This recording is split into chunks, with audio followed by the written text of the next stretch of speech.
क्या एक ऐसा व्यक्ति जो धर्म का प्रतीक माना जाता हो, जिसे धर्मराज कहा जाए, वह इतना बड़ा पाप कर सकता है कि अपने भाइयों, यहाँ तक कि अपनी पत्नी को भी दांव पर लगा दे? क्या यह सिर्फ एक खेल था, या फिर एक ऐसा सा क्षण जहां युधिष्ठिर की सोच, उसका विवेक और उसका समूचा चरित्र धुंधला पड़ गया? महाभारत की कथा जब भी कही जाती है तो युधिष्ठिर को धर्म का मूर्तिमान रूप कहा जाता है।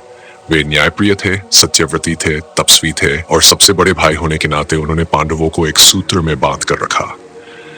लेकिन जब वे जुए की सभा में बैठे और एक एक कर सब कुछ हारते चले गए, अपना राज्य, अपने भाई, स्वयं को और अंत में द्रौपदी को भी, तो वह युधिष्ठिर कहाँ चला गया जिसे धर्मराज कहा जाता था? यह घटना केवल महाभारत का एक मोड़ नहीं है, ये एक ऐसी मानसिक और नैतिक गहराई को उजागर करती है जो युधिष्ठिर जैसे चरित्र को समझने के लिए अनिवार्य है।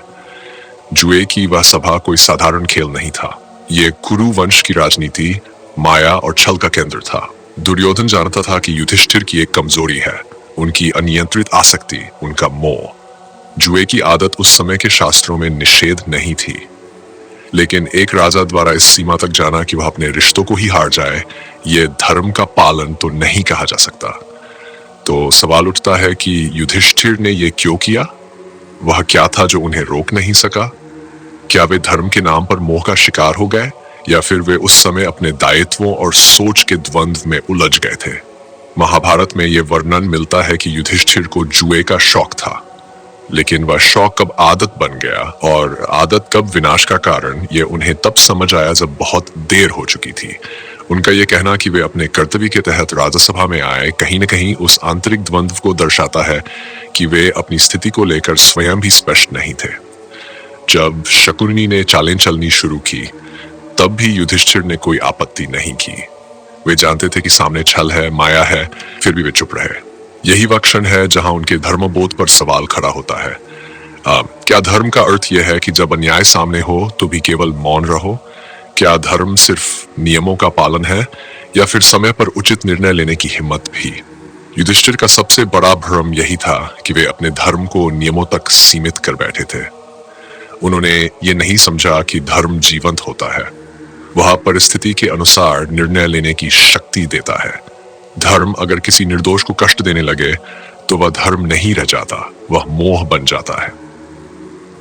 द्रौपदी के प्रश्न, जिन्होंने सभा को झकझोर कर रख दिया, ये दर्शाते हैं कि स्त्रियां केवल मौन दर्शक नहीं थीं, वे उस समय भी धर्म की असली परीक्षा लेने वाली थीं।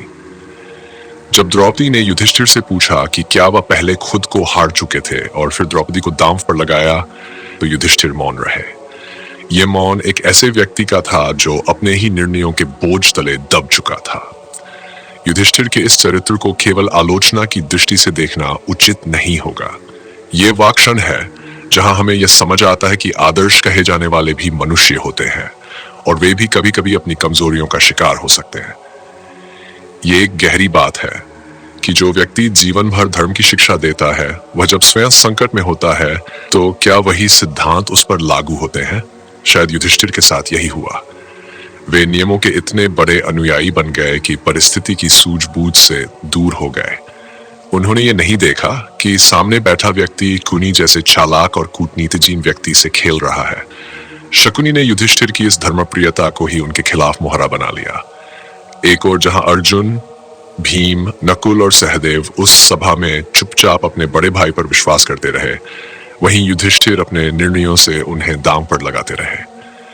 यहाँ केवल हार जीत की बात नहीं थी, ये उन रिश्तों की बात थी जो एक राजा को सिर्फ राजा नहीं, एक धर्मकर्ता बनाते हैं। महाभारत की यही खूबी है कि ये कथा केवल अच्छाई बुराई की सीधी रेखा नहीं खींचती, ये उन धुंधले क्षेत्रों में जाकर हमें सोचने पर मजबूर करती है, जहां आदर्श भी सवालों के घेरे में आते हैं।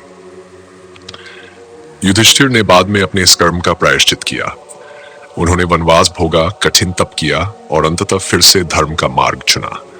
लेकिन उस एक निर्णय ने केवल उनका नहीं, समूचे भारतवर्ष का भविष्य बदल दिया। वह क्षण जिसमें उन्होंने द्रौपदी को हार दिया, वह नारी की गरिमा पर सबसे बड़ा आघात बन गया। ये वही युधिष्ठिर थे जो कहते थे, धर्मो रक्षति रक्षित, अर्थात जो धर्म की रक्षा करता है, धर्म उसकी रक्षा करता है। लेकिन जब द्रौपदी अपमानित हो रही थी, तब धर्मराज कहे जाने वाले युधिष्ठिर मौन थे। तो क्या धर्म केवल तब तक है जब तक हमारे ऊपर संकट न हो, या फिर धर्म वही है जो कठिन समय में भी न्याय का साथ दे? इस पूरी कथा से एक और बात निकल कर आती है कि निर्णय चाहे कितना भी धर्म संगत क्यों न लगे, यदि उसमें विवेक, करुणा और समय की समझ नहीं है तो वह पतन का कारण बन सकता है। युधिष्ठिर का पतन एक ही दिन में नहीं हुआ। ये उस दबी हुई जुए की लत का परिणाम था जो धीरे धीरे उनकी सोच को जकड़ती गई। और यही सबसे बड़ा पाठ है, जब व्यक्ति अपनी कमजोरियों को स्वीकार नहीं करता तब वही कमजोरी उसके विनाश का कारण बनती है। महाभारत हमें यह नहीं सिखाता कि युधिष्ठिर गलत थे या दुर्योधन। यह हमें यह सिखाता है कि निर्णयों में जब विवेक हो जाता है तो केवल एक व्यक्ति नहीं हारता, पूरा समाज उसके साथ डूबता है। आज के समय में भी जब हम नैतिकता और नियमों की बात करते हैं तो युधिष्ठिर की यह कथा हमें गहरा संदेश देती है कि केवल आदर्श बन जाना पर्याप्त नहीं है, उसे समय और परिस्थिति के अनुसार जीवंत भी रखना होता है। युधिष्ठिर धर्मराज थे, लेकिन क्या उस दिन उस सभा में वे अपने ही आदर्शों को खो बैठे? क्या उन्होंने धर्म की परिभाषा को संकीर्ण बना दिया था? या फिर यह वह क्षण था जब एक धर्मप्रिय व्यक्ति ने अपनी सबसे बड़ी परीक्षा में हार मान ली? अब आपकी बारी है, कमेंट में बताइए, क्या आप युधिष्ठिर को उस जुए की घटना के बाद भी धर्मराज कहेंगे? क्यों या क्यों नहीं? और अगर आपको ये विचार प्रोवोकिंग कथा पसंद आई हो तो इसे शेयर करना ना भूलें, ताकि और लोग भी सोचें, समझें और इससे कुछ सीख सकें।